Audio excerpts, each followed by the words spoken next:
श्री कृष्ण पूरी दुनिया में कितनी भी लीला कर चुके हों, पर जाने तो ब्रज की लीला से ही जाते हैं, मथुरा और वृंदावन की लीला से ही जाने जाते हैं। ये जो मथुरा वृंदावन का क्षेत्र और उसका युवा है, वो इस नाम के साथ ही एक बहुत बड़ी जिम्मेदारी रखता है। ये साधारण बात नहीं है। आप दुनिया के किसी भी क्षेत्र में जाकर कह दीजिए कि हम मथुरा से हैं, तो स्वाभाविक रूप से व्यक्ति आपसे एक भिन्न आशा रखता है, आपके प्रति एक भिन्न अप्रोच रखता है, आपके प्रति एक भिन्न रिस्पेक्ट रखता है। एक बात मैं आपसे कहूं, कोई कह दे न्यूयॉर्क से हैं तो उसे स्टैच्यू ऑफ लिबर्टी याद आएंगे, कोई कह दे दिल्ली से हूं तो उसको राष्ट्रपति और प्रधानमंत्री स्मरण में आ जाएंगे, कोई कह दे बंबई से हूं तो उसको बड़े बड़े बॉलीवुड के सेलिब्रिटीज़ याद आ जाएंगे। पर जैसे कोई कहता है मैं मथुरा से हूं तो उसे साक्षात श्री राधा रमण बांके बिहारी याद आ जाते हैं। महाराज सीधा श्री कृष्ण स्मरण में दिला दे, वो आपकी जन्मभूमि है। सीधा श्री कृष्ण का ध्यान दिला दे, आप उस धरती से हैं। आज मुझे पता है मथुरा मेरी भी शिक्षा की भूमि रही है थोड़ी समय। आप सबके जैसे मैं भी जब इस कार्यक्रमों में कभी कभी जाता था तो मन में तो विचार आ ही जाता था कि ये कब खत्म होगा कब हम घर जाएंगे। थोड़ी देर वृंदावन भी पढ़ा हूँ, मथुरा भी पढ़ा हूँ, दिल्ली भी पढ़ा हूँ और विदेश भी पढ़ा हूँ। इसलिए एक ग्रामीण शिक्षा से लेकर के और एक अत्याधुनिक सर्वोत्तम शिक्षा के केंद्र में थोड़ी थोड़ी देर उसके अनुभव को करने का सौभाग्य मुझे प्राप्त हुआ है, वो सब मैं आपके साथ साझा करूंगा। बहुत स्नेह के साथ सब लोग बैठे हैं, हम बात कर रहे हैं इस मथुरा की। सबसे पहला लाइफ मैनेजमेंट का अस्तित्व ही ये है। आप अपने जीवन में जो कीजिए सबसे बेस्ट करने की आवश्यकता है। हमारे सनातन धर्म में जितने देवता हैं, एकमात्र हमारे श्री कृष्ण ऐसे हैं जिनके हर परिवेश की स्वतंत्र पूजा होती है। वो जिस लेवल में है उस समय पूज्य हैं, उस समय बेस्ट हैं। लड्डू गोपाल के रूप में भी पूजे जाते हैं, राधा कृष्ण के रूप में भी पूजे जाते हैं, अकेले खड़े होकर गिरिराजी गिरधारी के रूप में भी पूजे जाते हैं, मथुरा आके मथुरेश और द्वारिकाधीश के रूप में भी पूजे जाते हैं, पार्थ सारथी के रूप में भी पूजे जाते हैं। आनंद की बात यह है कि चाहे रुक्मणी कृष्ण हो तो भी विट्ठल कहकर लोग प्रणाम करते हैं, और चाहे राधा कृष्ण हो तो भी बांके बिहारी राधा रमण लाल राधा वल्लभ कहकर सब प्रणाम करते हैं। जीवन का हर परिवेश श्री राम जी लक्ष्मण जी के साथ ही खड़े होंगे, सीता जी के साथ ही खड़े होंगे, हनुमान जी या तो शरणागति की मुद्रा में होंगे या पर्वत और गदा लेकर सामर्थ्य की मुद्रा में होंगे। मैं तुलना नहीं कर रहा, सभी सर्वश्रेष्ठ हैं, परंतु श्याम सुंदर ऐसे हैं, ऐसे अद्भुत हैं, वो जो करते हैं इस चरम तक कर देते हैं कि वो कार्य से उनकी पूजा नहीं होती, बल्कि उनके रहने से उस कार्य की श्रेष्ठता हो जाती है। हम लोग, मैं कुछ सूत्र, आज दिल्ली से सीधा आपकी सेवा को यहाँ आया, तो कुछ बातें मैं लिख लाया जो गाड़ी से यहाँ जब आया। भगवान की कृपा से ऐसे विषयों के ऊपर भिन्न भिन्न विश्वविद्यालयों में मुझे बोलने का अवसर मिलता रहता है। हम लोग एक संत, एक साधु, एक ऋषि, एक गुरु की अपने हिसाब से परिभाषा जानते हैं, पर शास्त्र ने बिल्कुल सीधी बात कही है। हम भी एक दिए हैं और साधु भी एक दिया है, बस अंतर इतना सा है, हम बुझे हुए दिए हैं, वो जला हुआ दिया है। उसके सानिध्य में बैठकर हमारा अपना दिया भी प्रज्वलित हो जाए तो जीवन आनंद में हो जाएगा। मैं बस अपने भाव का एक दिया लेकर यहाँ आया हूँ। जो जो चाहेगा वो कुछ अपनी लाइफ में उतार कर अपने दिए को भी जला सकता है, और अगर आपके पास आपका दिया होगा तो आप अपने रास्ते को प्रकाशित करते हुए आगे बढ़ सकते हैं। सबसे पहली बात, जीवन में श्री कृष्ण ने भगवत गीता में कहा, देहिनोस्मिन् यथा देहे, बड़ा अद्भुत श्लोक है। भगवत गीता के दूसरे अध्याय का 13वां श्लोक, विस्तार से तो आप घर जाकर देख लीजिएगा। आदरणीय अग्रवाल जी को अभी अभी मैंने अपनी गीता भी प्रस्तुत की अंग्रेजी में जो छापी गई थी। उसमें सबसे अद्भुत सूत्र दिया, आपको सबसे पहले जानना पड़ेगा, लाइफ मैनेजमेंट करने की अगर आवश्यकता है तो सबसे पहले यह जानना पड़ेगा कि आप हैं कौन। Know your self before you build your self. अब जब सत्र ही ऐसा है तो मेरी भाषा और मेरी प्रस्तुति भी वैसी ही हो जाएगी, आप ध्यान दीजिएगा। Know your self before you build your self. आज बड़े आश्चर्य की बात है, आप कैसे हैं, आप कौन हैं। आज मैं यहां बैठे किसी भी व्यक्ति से किसी और के बारे में पूछूं तो आप जानकारी से भरे हुए हैं, इतने ज्यादा जानते हैं कि कई बार उसका नाम भी आ जाए तो आप पहले ही कह देते हैं, अरे मत बताओ, हमें पता है वो कैसा है, मत बताओ। हम सब जानते हैं उनके बारे में, यार बचपन से देखा है, क्या बोल रहा है, बहुत अच्छे से पता है हमें उनके बारे में। जैसे हमने प्रत्येक व्यक्ति के जीवन में पूरी पीएचडी कर रखी है उसके बारे में कि वो सोता कब है, खाता कब है, और मजा भी उसी में आता है। उसमें भी अगर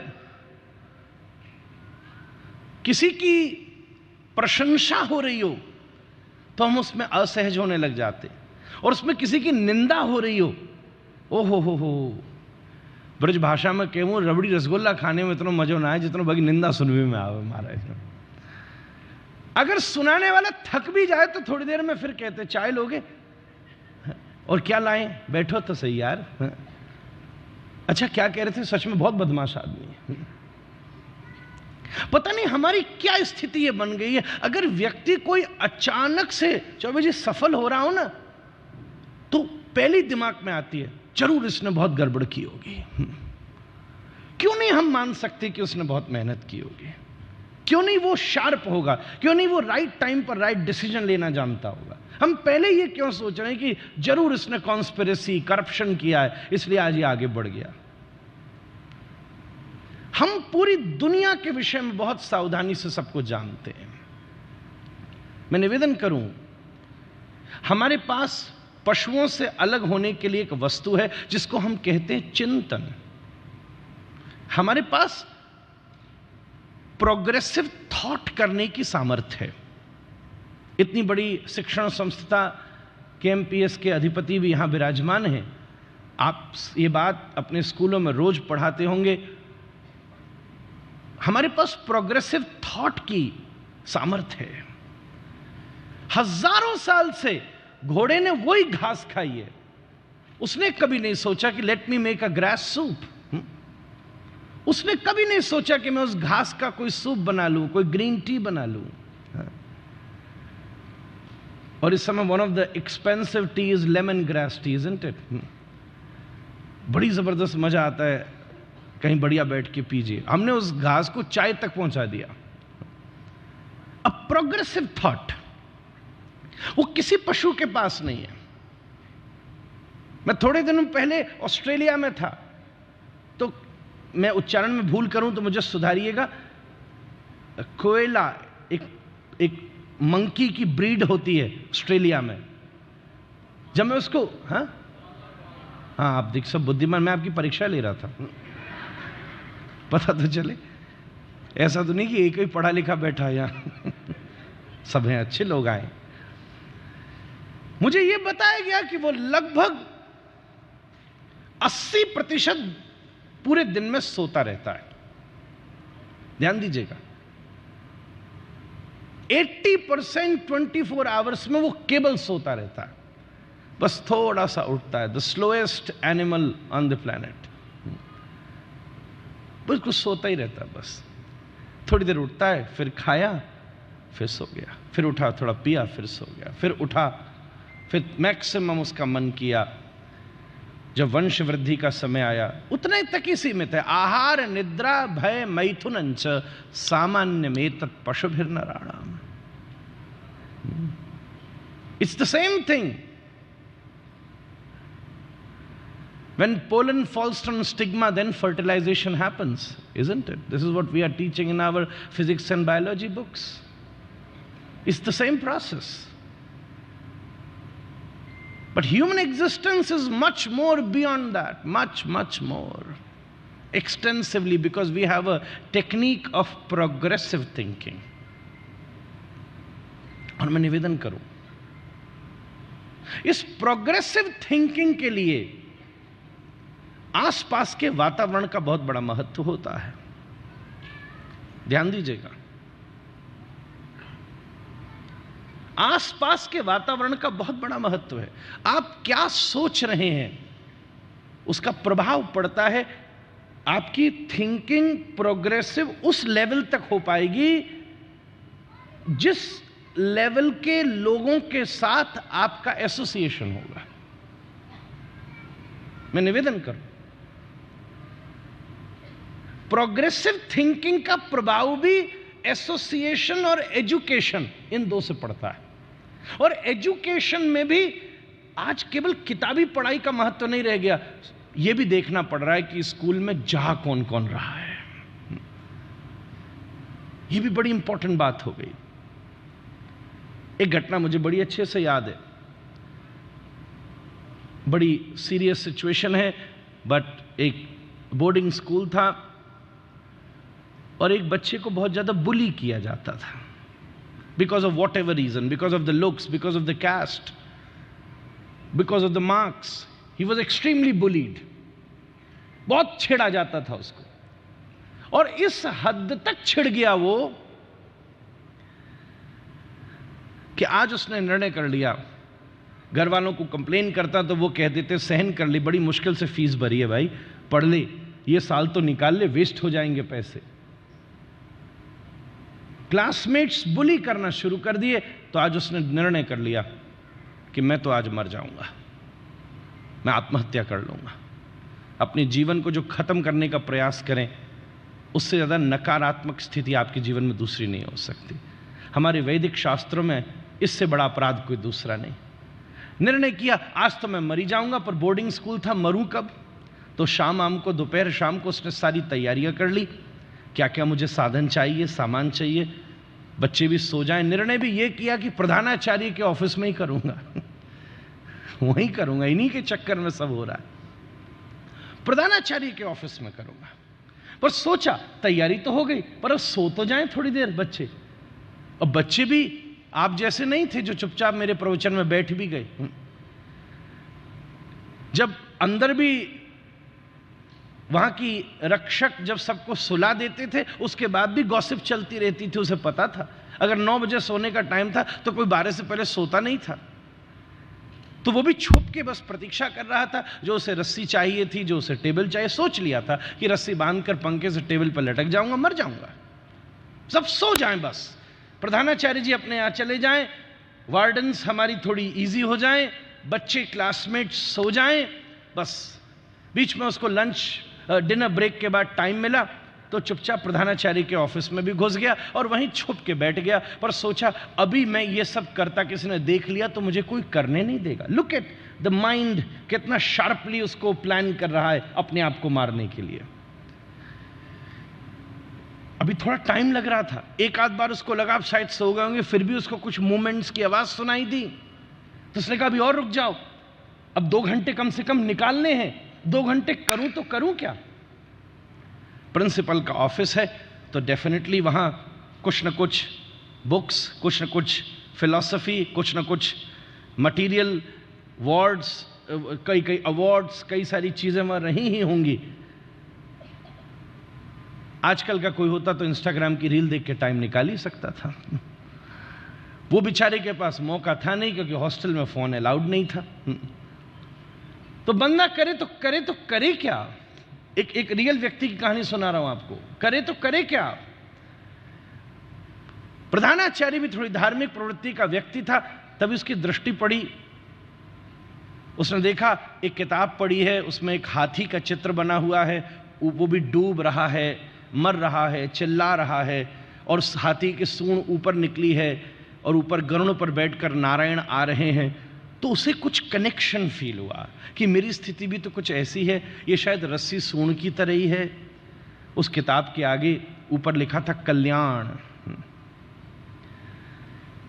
गीता प्रेस की किताब बनती है कल्याण. उसने एकदम ग्रंथ को उठाया और एक पन्ना ऐसे ही खोला उसमें एक लेख लिखा हुआ था, केवल केवल पढ़ें नहीं, जीवन में कुछ करें, एक शीर्षक था। और जब उसको पढ़ने लगा 2 घंटा निकालने के लिए, केवल पढ़ें नहीं कुछ करें, और जब वो पढ़ने लगा तो उसमें व्याख्याएं चलने लगी।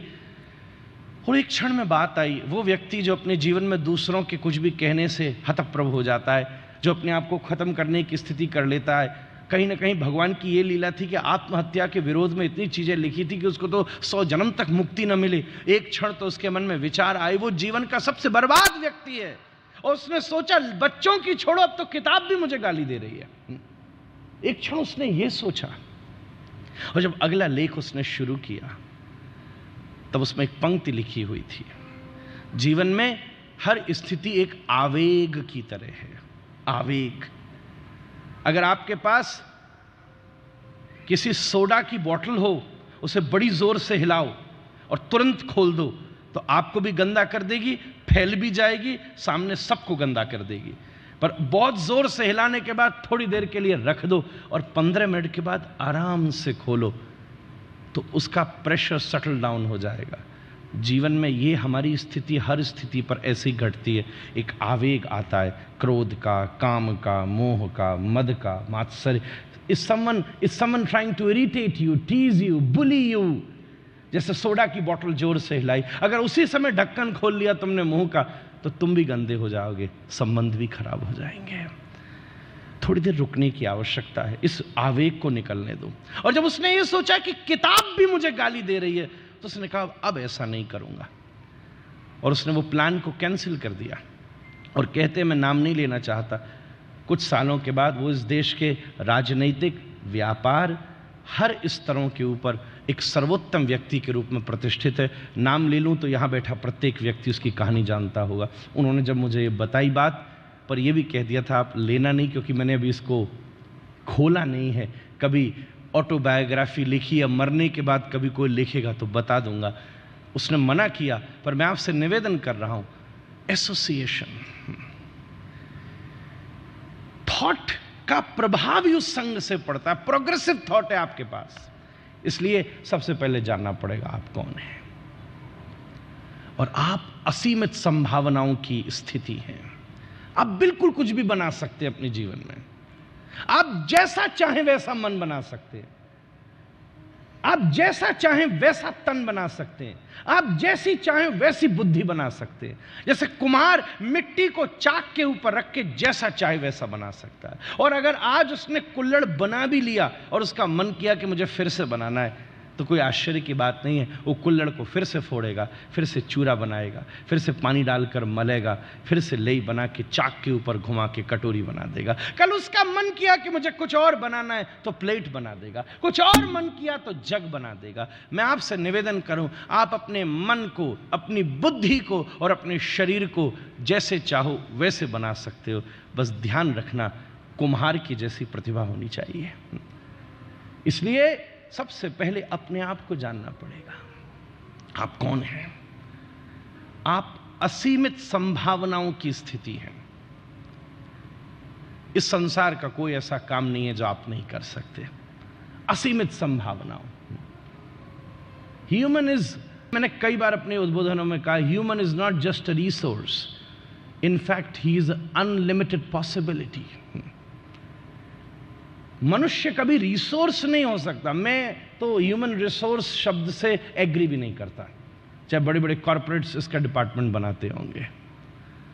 Humans are unlimited pure possibility. चिड़िया का बच्चा उड़ना जानता है, मेंढक का बच्चा उछलना जानता है, शेर का बच्चा भी शिकार करना जानता है। पर मैं आपसे निवेदन करूं, इंसान का बच्चा कुछ नहीं जानता, और जब जानना शुरू करे तो एवरेस्ट की चोटी पर भी चढ़ने की उसके पास संभावना है, कुछ भी कर सकता है।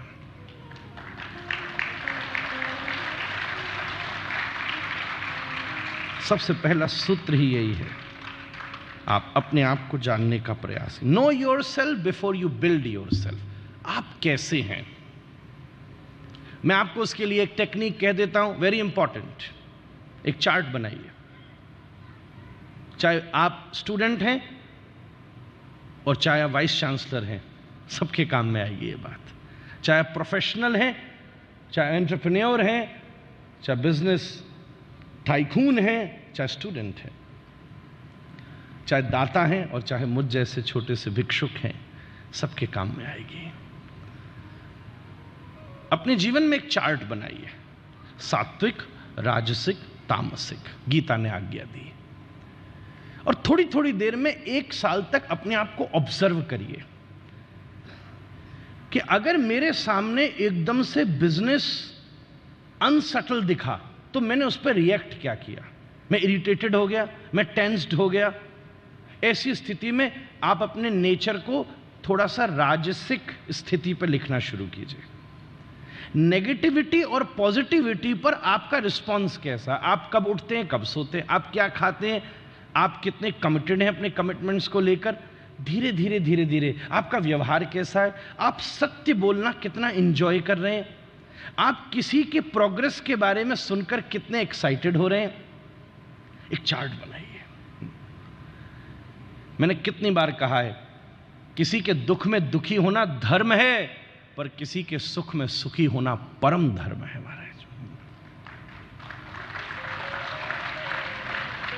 जो इस दुनिया का सबसे कठिन काम है, किसी के सुख में सुखी होना इस संसार का सबसे कठिन काम है। किसी के दुख में दुखी होना तो बहुत आसानी से हो जाता है। बहुत बार भीड़ को जुटते हमने देखा है। गजब की एकता देखी है इस जमाने की, किसी जिंदे को गिराने में, किसी मुर्दे को उठाने में, बड़ी एकता है।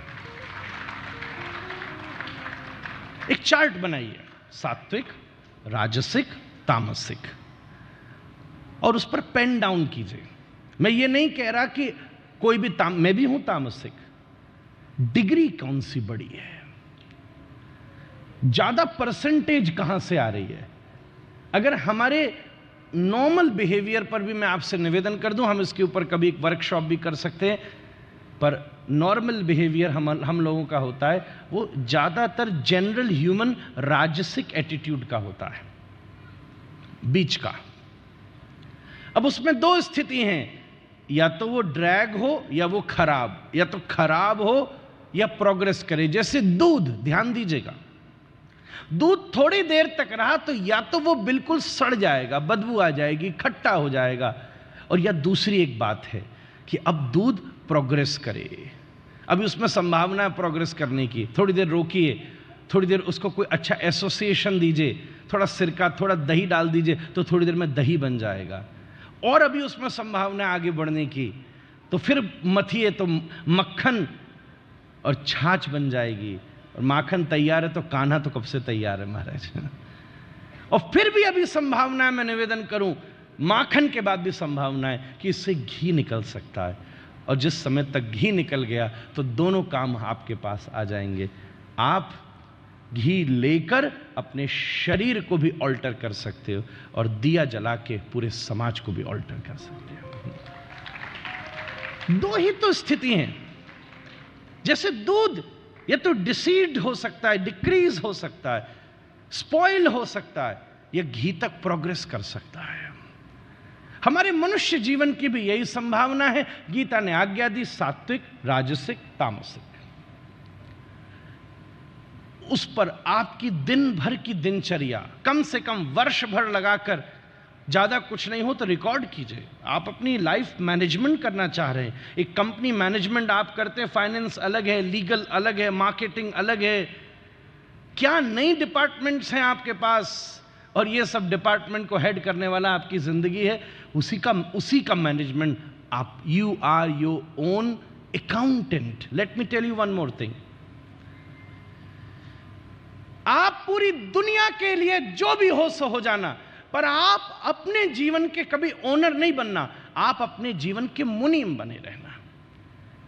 अगर आप अपने जीवन के अकाउंटेंट हो तो फायदे नुकसान का हिसाब रोज रखते रहोगे। कायेन वाचा मनसेन्द्रियैर्वा बुद्ध्यात्मना वा अनुषित स्वभावात् करोति यद्यत् सकलम परस्मै नारायणायेति समर्पयेत्। सेठ जी ने मुनीम जी को आज्ञा दी, भैया गल्ला बंद करना, दुकान बंद करना, बढ़ाना और जाके पर्चा दे देना। मुनीम जी ने लाकर पर्चा दिया। अब सेठ जी पर्चा देखकर परेशान है, कौन नुकसान भरेगा, कौन फायदे का क्या होगा। ये भी परेशान है, आज मिल गए भैया, आज 1 करोड़ का फायदा हो गया, अब इसका क्या करूं, कहां लगाऊं, कहां फर्दर इन्वेस्टमेंट करूं, कैसे संभालूं। पत्नी ने पूछा चाय पियोगे, बोले तो खून पी ले मेरा तू। हाँ। बच्चों ने ज्यादा हों तो मचा, 2-2 दिए उनके गालों पर, उन्हें अलग परेशान कर डाला। न रात में नींद भी नहीं आ रही, छिपकली देख रहे हैं, छत के ऊपर घूम रही है। मुनीम को कोई परेशानी नहीं है, फायदा तेरा नुकसान तेरा, मेरा 50,000 रुपये महीना दे दियो। पत्नी के साथ मस्त बैठा, तान दुपट्टा, बच्चों से खेला और खूब सोया। मैं आपसे निवेदन करूं, आप भी अपनी जिंदगी के मुनीम बनकर हिसाब लेते रहना। हां, आंख तेने क्या देखा बता आज? केवल तू दूसरे के दोषी देखती रही, दूसरे की प्रगति को देखकर चिढ़ती ही रही, या सिया राम मैं सब जग जानी, करहूं प्रणाम जोरी जुग पानी। कान हिसाब दे, केवल अपनी प्रशंसा सुनकर के ही मजा लेती रही, क्या अपने बारे में सत्य सुनने की भी सामर्थ्य थी तेरे पास? अपना मुंह हिसाब दे। हे हाथ, केवल तू मारने के लिए ही बढ़ा या कभी किसी की मदद के लिए भी आगे बढ़ा? मांगने ही बढ़ा या लुटाने भी बढ़ा? हिसाब लो। और मैं निवेदन करूं, तुम मुनीम बन जाना और मालिक सांवलिया सेठ को बना देना महाराज।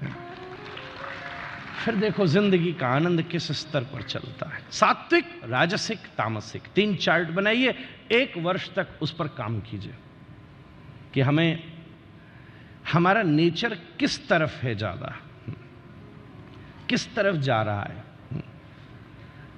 हम सो कैसे रहे हैं, कितना सो रहे हैं। मैंने एक आजकल बहुत सारे बच्चे वो भी मुझे लेने आए, दे ट्राई न वियर दिस ब्लैक बैंड। मुझे नहीं पता था, मुझे एक बालक आया पहले, बहुत व्यस्त था, उसने मेरे हाथ में पहना दिया, मुझे लगा ऐसे ही होगा। तीसरे दिन मैंने उतार के रखा तो उसने कहा ना पहन के आओ महाराज। फिर उसने फ़ोन में डाल के बताया ये सब बताएगा आपके बारे में। मैंने कि मैं बिना पहने ही अपने बारे में सब तुझे बता सकता हूं। फिर भी बोला नहीं नहीं बता दो बता दो। आज इसकी व्यवस्था एक एक चीज बता रही है। तब हमने एक बालक को एक थॉट दिया, क्यों ना तू इसके एनालिसिस को वैदिक स्टाइल में क्रिएट कर। हम मेडिकल साइंस तो ठीक है, आयुर्वेद के हिसाब से क्रिएट कर, और उसकी 3 डिग्रीज बना। और अमेरिका में इस पर काम हो रहा है। मैं आप सबसे निवेदन करूंगा, हो सकता है भगवान ने सफलता दी तो 10-15 वर्ष में, उसमें मेरा कोई मतलब नहीं है, मैं तो केवल उसको थॉट दिया। इस पूरे विश्व भर में एक नया टेक्नोलॉजी आ सकती है जो आपकी दिनचर्या हाथ में पहनने से देखने पर यह बता सकती है कि आप सात्विक जीवन की तरफ बढ़ रहे हैं, राजसिक की तरफ बढ़ रहे हैं कि तामसिक की तरफ बढ़ रहे हैं। भगवान ने कृपा करी तो उस पर काम हो रहा है। आयुर्वेद, ज्योतिष और उसके साथ साथ दिनचर्या का एनालिसिस करते हुए नींद आदि। क्यों ना हम भारतीय हैं, और भारतीयों को अपने धर्म और अपने ज्ञान के ऊपर फक्र होना चाहिए महाराज। जो हम लोगों के पास है वो पूरी दुनिया में किसी के पास नहीं है। चिंतन करने की प्रतिभा, इस पूरी दुनिया की इतनी जनसंख्या नहीं है जितने विचारक इस देश में पैदा हुए हैं। 350 स्कूल ऑफ फिलॉसफीज हैं, उसमें 300 केवल इस देश में ही उन्नत होती है। सबसे पहले अपने आप को जानिए। बहुत सारी आज स्ट्रगल यही खड़ी होती है कैरियर ओरिएंटेशन को लेकर। हमें यही नहीं पता कि हमें करना क्या है। हमने ट्राई किया अकाउंट्स, फिर हमने ट्राई किया लॉ, फिर हमने ट्राई किया थोड़ी देर हम जॉब कर आए, बाद में पता चला नहीं वहाँ मत दुकान पर ही बैठना ठीक है महाराज। मैं कह रहा हूँ पहले ही पता होती तो तू 3 महीना बर्बाद क्यों करता, वहीं बैठ जाता। मैं आपसे निवेदन करूं, हो सकता है मुझे रोशनी में दिख नहीं रहा हो कि इस भीड़ में मेरे साथ पढ़ने वाले भी कुछ 2-4 लोग बैठे होंगे। मैं अमरनाथ का विद्यार्थी रहा हूं 2 वर्ष के लिए। मैं वृंदावन में पढ़ा हूं, वहां भी मेरे सहपाठी हैं। उसके बाद दिल्ली भी पढ़ा हूं, वहां कभी कभी लोग मिल जाते हैं।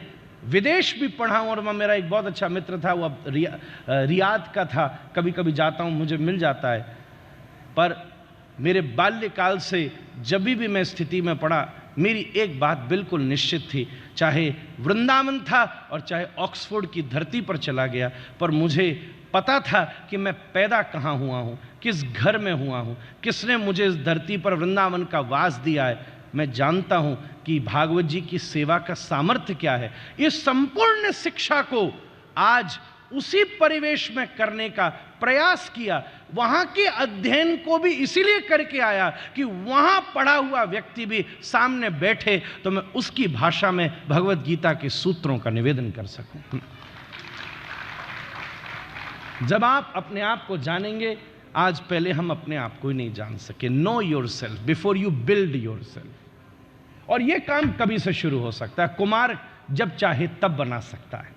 आप अपने मन को 80 वर्ष की अवस्था में बदल सकते हैं।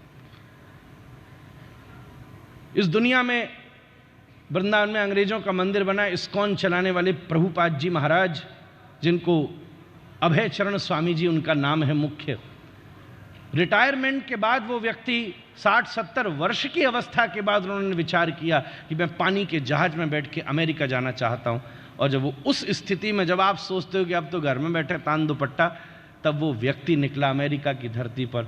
और आज 700-800 हजारों अरबों खरबों करोड़ों रुपए के मंदिर विशेष विशेष स्थानों के ऊपर उन्होंने अविराजित किए हैं। मेरे कहने का मतलब ये है, आप जब चाहो, आज पूरी दुनिया में बहुत एंटरप्रेन्योर्स मिल रहे हैं जो टीनेज में हैं, जो अंडर 25 हैं, और ऐसे भी लोग मिल रहे हैं जिन्होंने 80 वर्ष के बाद अपने जीवन में प्रगति को प्राप्त किया है।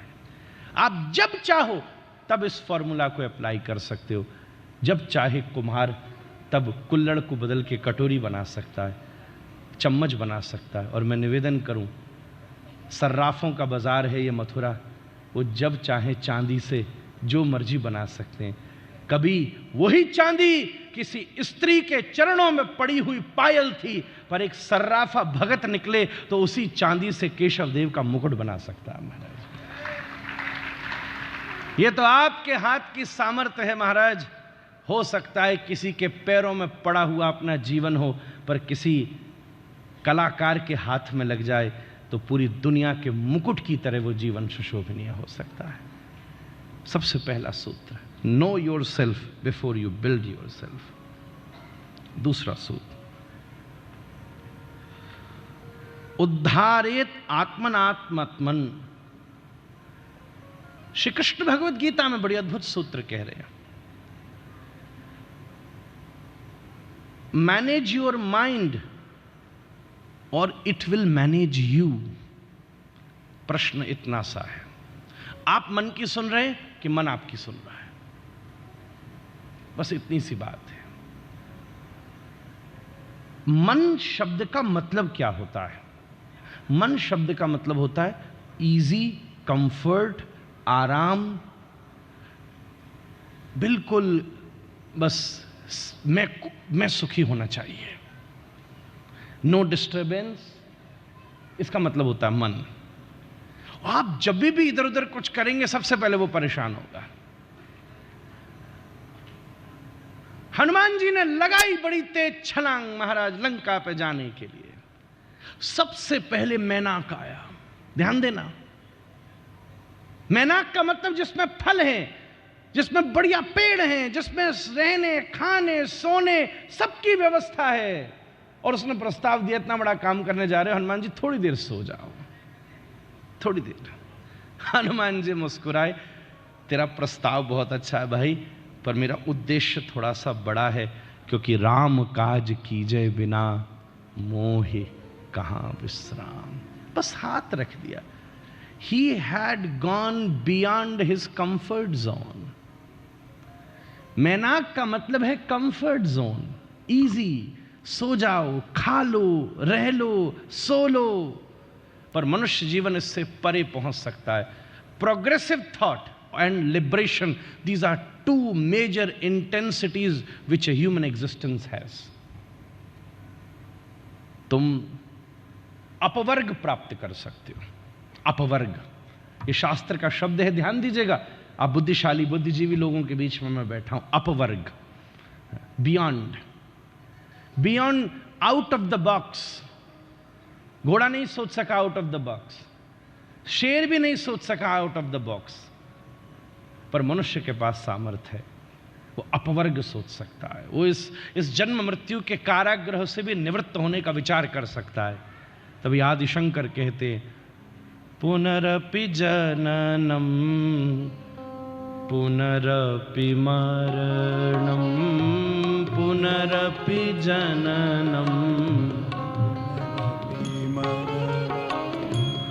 पुनरपि जननी जठरे शयनं पुनरपि जननी जठरे शयनं इह संसारे खलु दुस्तारे संसारे खलु दुस्तारे कृपया पारे पाहि मुरारे कृपया पाहि पाहि मुरारे भज गोविंदम भज गोविंदम भज गोविंदम भज गोविंदम गोविंदम भज मूढ़मते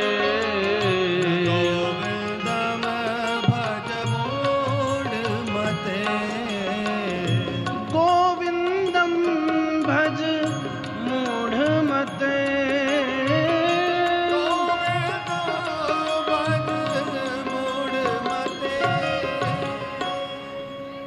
तो पर्पस बिफोर प्लेजर, जिसने ये सीख लिया उसने सब सीख लिया। तो इसलिए मेरा निवेदन है, पर्पस बिफोर प्लेजर। मन प्लेजर जानता है, पर ह्यूमन लाइफ प्लेजर के लिए कभी नहीं मिली। ह्यूमन लाइफ केवल पर्पस के लिए मिली है, एक पर्पस को ऊंचाई तक पहुंचाने। सबसे बड़ी बात इतनी सी है, आपका manage your mind otherwise or it will manage you. तीन चीज समझ लीजिए। Thoughts, Agarwal ji, thoughts become habits, habits become character and character becomes destiny. बिल्कुल सीधा सीधा विचार है। आपके अंदर जो विचार होगा वैसा आपका स्वभाव होगा, जैसा आपका स्वभाव होगा वैसा आपका कर्म होगा, जैसा आपका कर्म होगा वैसा आपका प्रारब्ध होगा। इसलिए मन से निकलने वाला विचार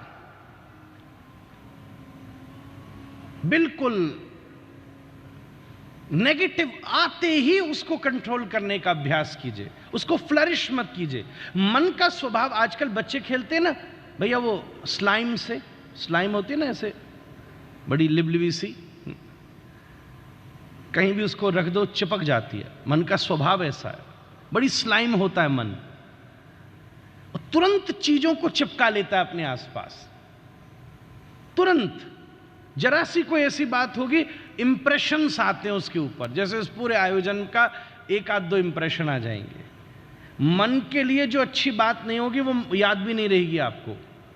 मन ये जरूर याद रखेगा, ओहो यार इस ऑडिटोरियम में सोफा बड़े अच्छे हैं, ये तुरंत याद करेगा, तो ध्यान भी कर लेगा, वाह आगे अपन को कभी प्रोग्राम करना हो तो अपन यहां आ सकते हैं।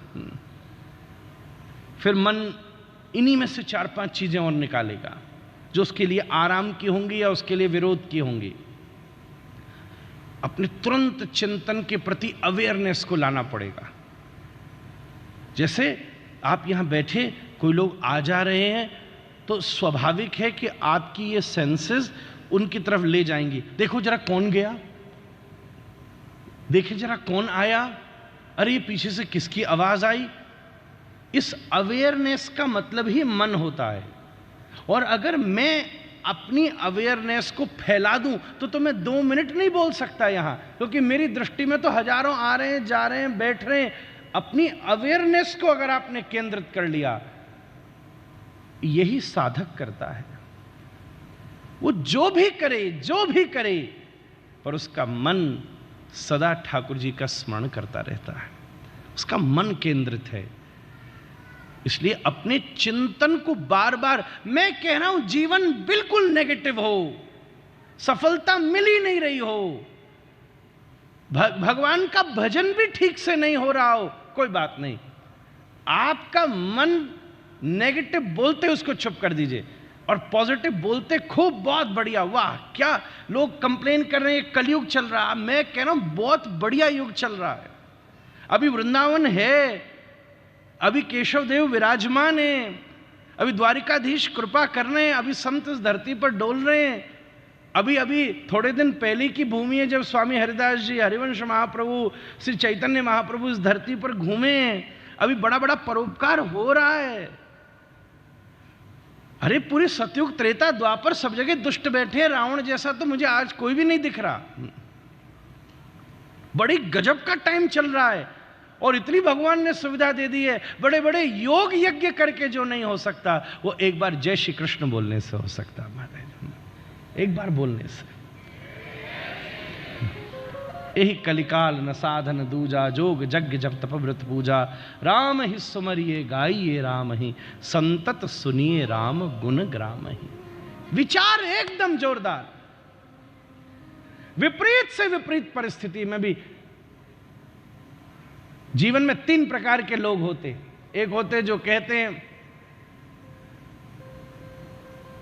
हाई लिविंग लो थिंकिंग, ऐसे लोग बहुत मिलेंगे आपको।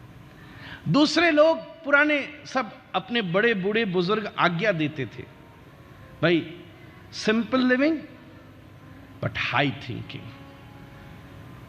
उसको भी मैं प्रणाम और सम्मान करता हूं, पर भारत एक और शब्द कहता है why not and there should be high thinking and high living. दोनों चीजों में श्रेष्ठता होनी चाहिए, तब एक महामानव की प्रतिक्रिया तैयार होती है। High living, simple thinking, great, उससे श्रेष्ठ व्यक्ति दूसरा नहीं हो सकता। पर आज समाज में इन बातों को मानने को कोई तैयार नहीं है। पर कम से कम आपकी लिविंग कितनी भी हाई हो जाए, पर थिंकिंग कभी लो नहीं होनी चाहिए। ये जीवन की सबसे बड़ी प्रतिभा है। 10-15 मिनट में अपनी बात और रखूं, आपने इतना समय दिया है, अद्भुत है। तीसरी बात, आज बहुत सारे लोग मोटिवेशन के लिए आए होंगे। कईयों को लगेगा कि बड़ी सारी मोटिवेशनल स्पीच है। आज मुझे बड़ा आश्चर्य होता है, इतने सब बड़े बड़े व्यापारी यहां बैठे हैं। मुझे हंसी आती है जब बड़े बड़े कॉरपोरेट्स में, बड़ी बड़ी व्यवस्थाओं में मोटिवेशनल स्पीचेस होती हैं। आज बहुत सारे लोग कहते हैं हमें अपना काम करना है, मोटिवेशनल स्पीच चाहिए। अगर आपको आपके काम के लिए मोटिवेशनल स्पीच की जरूरत है तो आपको आज ही अपना काम बंद कर देना चाहिए। इससे बड़ी बात कोई दूसरी नहीं हो सकती। आज ही बंद कर देना चाहिए। You are maybe trapped somewhere, that's why you need a motivation. अगर जीवन को सफल बनाना है तो मेरा ये तीसरा सूत्र आप स्मरण रखिएगा। पहला सूत्र मैंने आपसे क्या कहा, ध्यान रखिए, know your self before you build your self. दूसरा सूत्र मैंने आपसे कहा, पर्पस बिफोर प्लेजर। इसीलिए control your mind, otherwise mind will control you.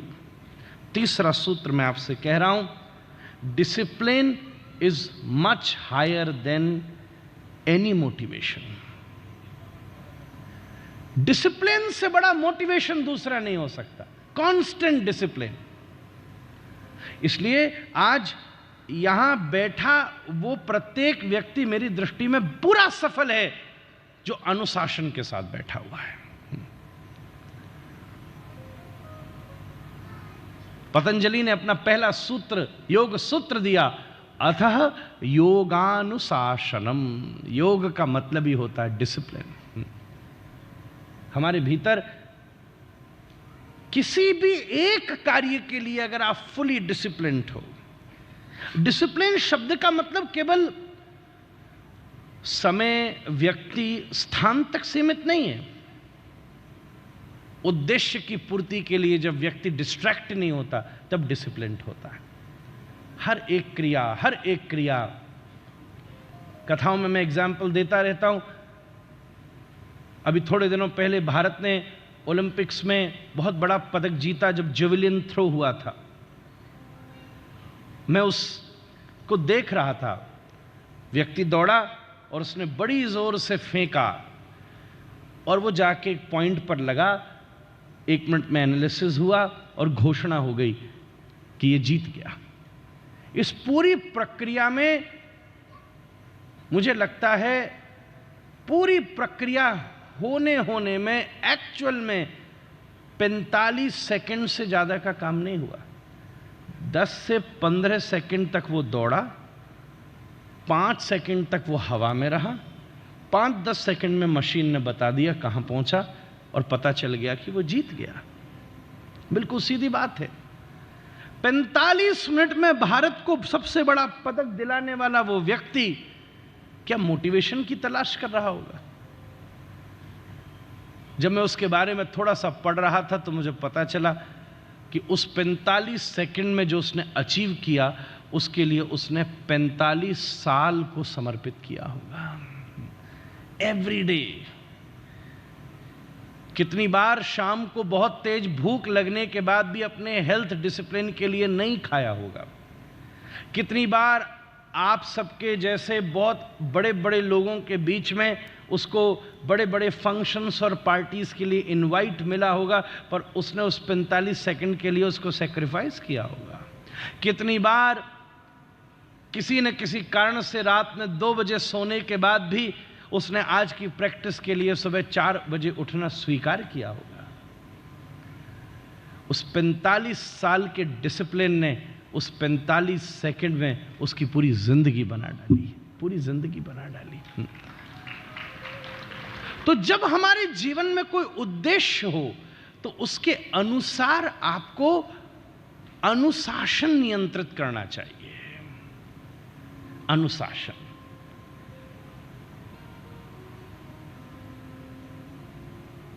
बिल्कुल निश्चित अनुशासन। और मैं अगर मेरे मन में एक विचार आया था, मैं आपसे निवेदन करूं, उसके लिए 888 एक रूल है। 8 घंटे आराम। बिल्कुल। हालांकि वेरी सॉरी टू से मेरे लिए भी वो कभी कभी कठिन हो जाता है, पर मैं आपको डेटा अपना शेयर कर दूंगा। पिछले 1 महीने से कहीं ना कहीं घूम के वो कवर हो रहा है। 8 घंटे आराम, 8 घंटे कोई ना कोई प्रोडक्टिव वर्क, या तो स्टडी, उस काम से संबंधित स्टडी या वो काम में लगना, और 8 घंटे सेल्फ डेवलपमेंट, फैमिली, अपनी साधना, अपने राधारमण लाल की जय जयकार। केवल ये 3 कार्यों का नियंत्रण भी हमने कांस्टेंट बना लिया तो आनंद आ जाएगा। और कोई भी कार्य करने से पहले एक 3D रूल को और ध्यान रखिएगा। Does it help my duty, does it help my development, does it help my devotion. 3Ds। आप जो काम कर रहे हैं, आज आप मुझे सुनने आए हैं, अगर आप ये 3 चीज सॉर्ट करके आए होंगे तो आपको यहां आनंद आएगा। अगर ये 3 चीज का आपने विचार नहीं किया होगा तो आप प्रतीक्षा कर रहे होंगे, क्योंकि बहुत अच्छा डिनर भी रेडी है। 4th D, डिनर बहुत अच्छा रेडी है, पर पूरी दुनिया 3 डायमेंशनल है। इसलिए अगर मैं जो करने वाला हूं, does it help my duty, does it help my duty. आज 15 अगस्त आएगी थोड़े दिन में, मैं किसी जगह जा रहा हूं, मेरा डेवलपमेंट नहीं होगा, मेरे को कुछ मिलेगा नहीं, पर ये मेरी ड्यूटी है कि वो दिन, जिस दिन इस देश को आज़ादी मिली, वहां देश से संबंधित किसी भी कार्यक्रम में मैं खड़ा हूं। ये मेरी ड्यूटी है। मुझे कोई फायदा नहीं होना, पर अगर कभी ऐसी स्थिति बन जाए जिस व्यक्ति ने मेरा मेंटर होकर मेरी किसी जमाने में हेल्प की हो और अगर उसको आवश्यकता है तो मैं बस उसके साथ खड़ा हूं। It is my duty.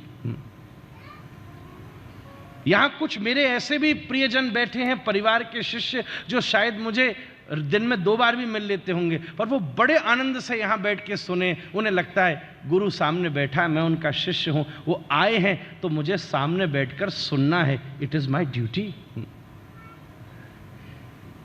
जो आप करने वाले हैं, does it help my duty, does it help my development. आज जो आप सुनने वाले, इससे आपका कुछ डेवलपमेंट हुआ? किसी भी फॉर्मेट का, आपको 4 अच्छे लोग ही मिल गए। Does it help my devotion? ये मेरी भक्ति को पुष्ट कर रहा है काम, करिए। ये मेरी उन्नति को पुष्ट कर रहा है काम, करिए। अगर ये मेरे कर्तव्य को पूरा कर रहा है काम, करिए। उस 8 घंटे में ये नियम होना चाहिए। 8 घंटे आराम करो, 8 घंटे अपने जीवन में प्रोग्रेसिव प्रयास करिए, और 8 घंटे अपने जीवन में अपने आप को, परिवार को और भगवान को दीजिए। ये कांस्टेंट, हमारे पास एक पूरा स्टैटिक्स तैयार है। ये कांस्टेंट प्रक्रिया आपने ठीक 3 वर्ष में अधिक मास आता है। अधिक मास उसी एक्स्ट्रा टाइम में विचार करने का समय हमारे ऋषियों ने दिया है। आपने 3 वर्ष तक इस क्रम को फॉलो किया, तो मैं आपसे निवेदन करूं, 2 में से एक मिल ही जाएगा, या तो माया मिल जाएगी या राम मिल जाएंगे। पर कहीं आज ऐसा जीवन तो नहीं हो गया, न माया मिली न राम, न माया ही मिली न राम ही मिले, दोनों ही न मिली। क्या स्थिति है? इसलिए ये सबसे महत्वपूर्ण बात है, discipline is higher than motivation. Motivation के भरोसे आप चलोगे तो आज ने मोटिवेट कर दिया, वो स्कूल खोल दिए। फिर देखा एक आदमी, यहां, अरे यार आजकल बहुत नुकसान हो रहा है, बहुत सारे स्कूल खुल रहे हैं, रहने दे, एक काम कर, कपड़े की दुकान खोलते हैं। और बड़ा बढ़िया चल रहा है। फिर लग गए तुम उसमें, और फिर तुमने सोचा ठीक है। फिर दूसरा आदमी बोला, अरे यार इसमें भी बड़ा तगड़ा कंपटीशन है, आजकल तो ऑनलाइन ही लोग खरीदने लग गए। कौन खरीद रहा है? मथुरा में सब भाग रहे हैं नोएडा। छोड़ो छोड़ो छोड़ो, कुछ और सोचते हैं, क्या करें? बोले प्रॉपर्टी बहुत बढ़ रही है, एक काम करो, रियल एस्टेट में जाते हैं। रियल एस्टेट के चक्कर में हम खुद ही अनरियल होते चले गए महाराज। पूरी स्टेट ही खराब हो गई उस एस्टेट के चक्कर में। आज एक जगह मोटिवेशन हुआ, कल दूसरी जगह हुआ, तीसरी जगह हुआ, चौथी जगह हुआ, 5वीं जगह हुआ। आप स्थिति समझिए, स्थिति समझिए।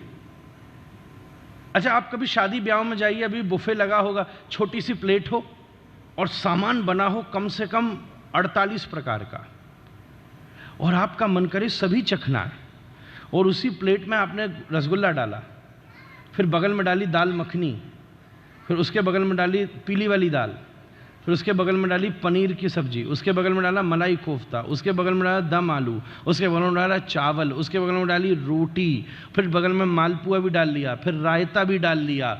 डालते समय मजा आया, मुंह में पानी में स्वाद भी याद आया, पर जब आप प्लेट में खाने गए तो आपको भी पता नहीं चला कि दाल मखनी में रसगुल्ले का रस कब मिल गया। और यही नहीं समझ में आया कि वो जो इस रसगुल्ला था और गुलाब जामुन था, दाल मखनी चढ़ने से कब वो गुलाब जामुन हो गया, खिचड़ी बन गई। समझिए, पेट तो भरा।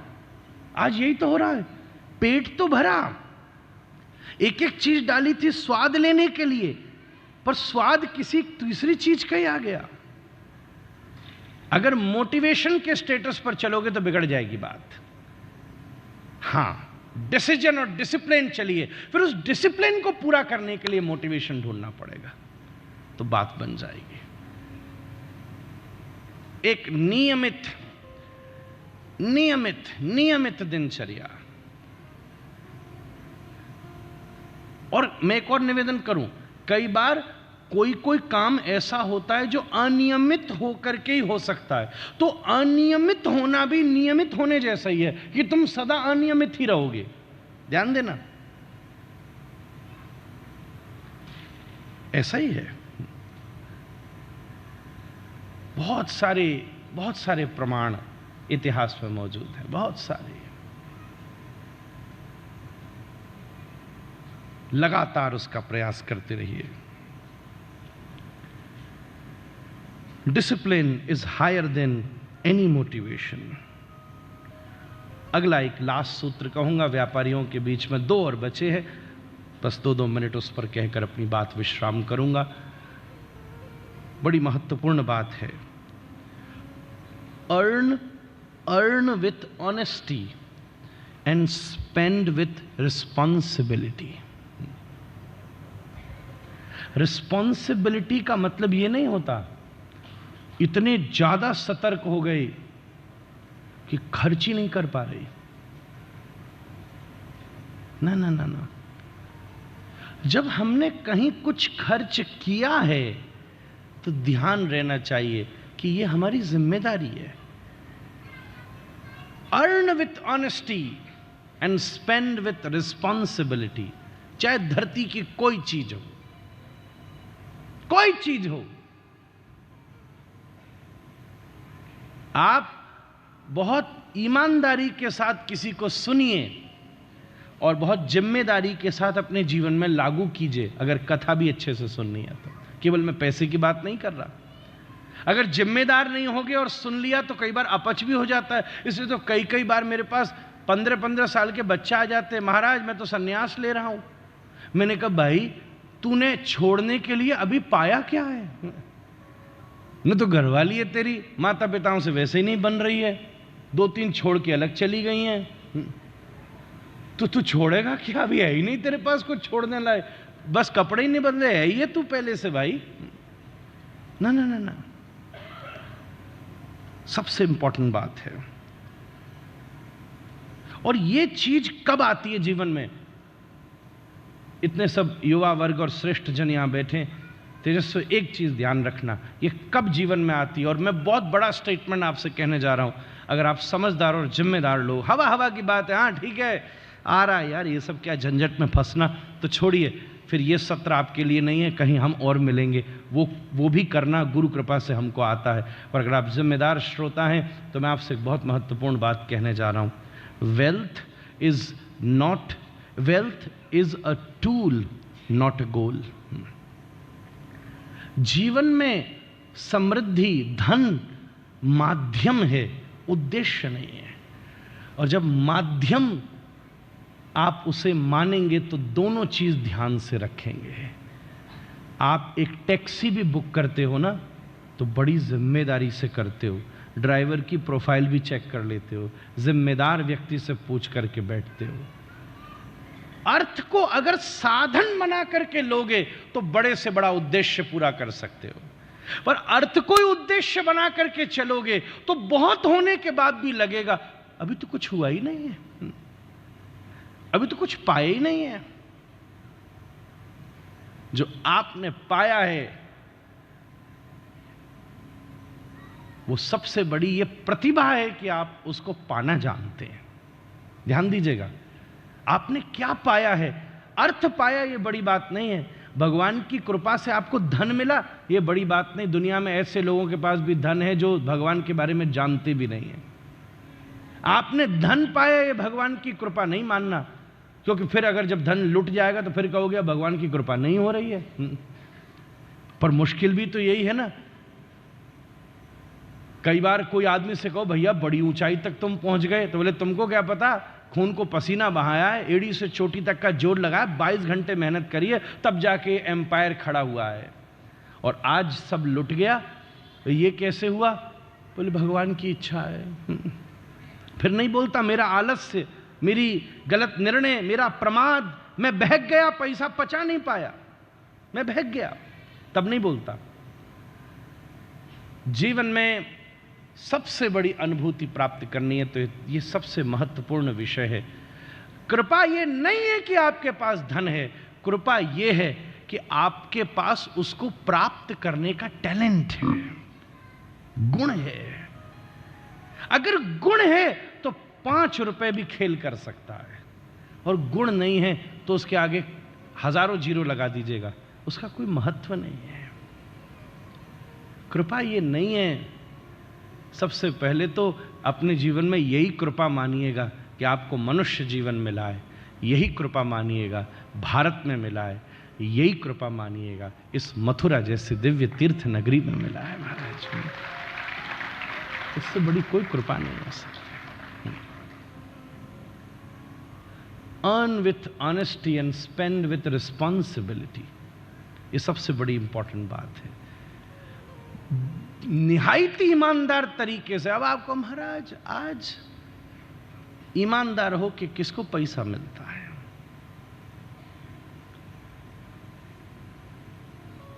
हम अपने आसपास एक ऐसा इकोसिस्टम डेवलप करें। मुझे मालूम है कठिन ही है रास्ता, सदा से ही कठिन है, पांडवों को भी जंगलों में ही घूमना पड़ता है। पर आश्चर्य की बात आपसे निवेदन करूं, दुर्योधन महलों में ही रहा है जिंदगी भर, फिर भी एक नींद चैन की ले नहीं पाया है।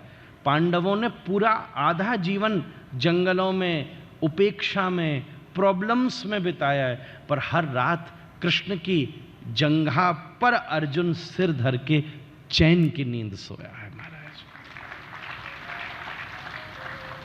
हाँ, विलंब हो सकता है। और एक बात आपसे कहूं, कम से कम जिंदगी में ठाकुर के साथ तो ईमानदारी रखिएगा ही महाराज। ठाकुर जी के साथ, क्योंकि जिसको सब पता हो ना, उसको जब गोल गोल घुमाया जाता है तो उसको भी मजा अलग आता है। वाह! जिसको सब पहले से ही पता है कि तू है कैसा, और तुम उसको बता रहे हो कि हम तो इतने बड़े भगत हैं। ऐसे ऐसे बंदे कीर्तन में रुमाल में पेपरमेंट लगा के लाते हैं, हे केशव। ठाकुर जी बोले घड़ियाल के आंसुओं से सावधान रहना। थोड़े दिन पहले मगर ने कितना निरीहता से किसी बालक को मार दिया, बड़ा कष्ट हुआ। और कितना खतरनाक है घड़ियाल, हम बाद में देख रहे थे, वो उल्टा होके ऐसे पैर चलाता है अपने कि किसी दूसरे आदमी को लगे कि डूबने वाला है। कोई आदमी डूब रहा है और जाके उसको बचाओ, वो फिर तुम्हें ही खा जाएगा। भगवान को पता है कि ये जो दोनों हाथ उठा के सामने जय जय कर रहा है, ये भक्त है कि घड़ियाल है कि मुझे ही खींच लेगा। ठाकुर जी तो मंदिरों में नाचते हैं, हमने पदों में सुना है, भक्तों की वाणियों में सुना है, और कान पकड़ के कह रहा हूं ज्यादा बोलना ठीक नहीं है, पर खुद देखा भी है, देखा भी है। पर हम लोगों ने वो स्थिति कर दी है कि हमारे को पहुंचते ठाकुर जी बिल्कुल सीधे खड़े हैं। उन्हें पता है इसने मूवमेंट भी देख लिया ना तो बंसी तक खींच के ले जाएगा, ये और दे दो महाराज में। ये स्थिति हो गई। ठाकुर जी के साथ तो ईमानदारी रखनी पड़ेगी।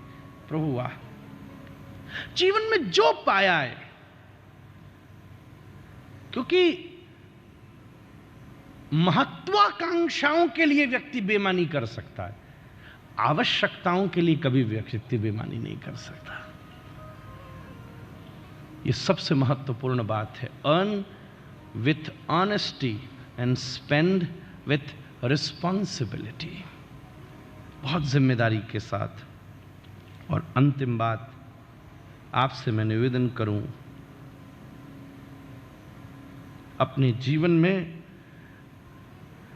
बहुत सारे पॉइंट थे पर समय खत्म है, इसलिए अंतिम बात आपसे और कह रहा हूं। 5 सूत्र मैंने आज आपको दिए, मैं दोबारा दोहराना नहीं चाहता, पर मुझे भरोसा है कि मेरे सावधान, चाहे इस पूरी भीड़ में एक श्रोता भी सावधान मिला। जब सूत जी ने शौनकों को कथा सुनाई, तब नैमिषारण्य के जंगल में 88,000 ऋषि बैठे थे, पर केवल एक ही का नाम आया था, शौनक। पूरी भीड़ कितनी भी हो, एक भी श्रोता हो तो तृप्ति मिल ही जाती है।